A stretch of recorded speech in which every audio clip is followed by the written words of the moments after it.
Rinnovato l'incarico da commissario straordinario del Libero Consorzio Comunale di Agrigento al dottor Raffaele Sanso. Il decreto di nomina è stato firmato nella giornata di ieri, 31 maggio, dal presidente della regione Nello Musumeci e dall'assessore all'autonomia locale e funzione pubblica l'agrigentino Marco Zambuto. Ricordiamo che il dottore Sanso si era insediato alla guida del Libero Consorzio di Agrigento lo scorso 2 febbraio, come disposto dal decreto 532 firmato nella giornata di ieri, e rimarrà in carica fino al prossimo 31 agosto.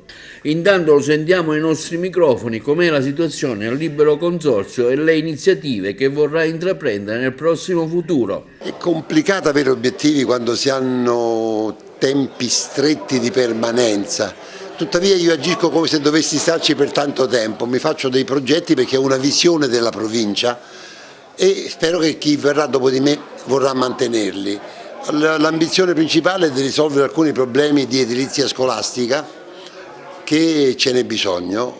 Secondo luogo, intervenire sulla viabilità provinciale, e su quello abbiamo fatto passi grandi, come anche per la scuola ci stiamo muovendo. Speriamo, anzi sono convinto che risolveremo le criticità di maggiore dolore, diciamo così, e avvieremo un anno scolastico migliore, arrivando a scuola con strade meno disastrate.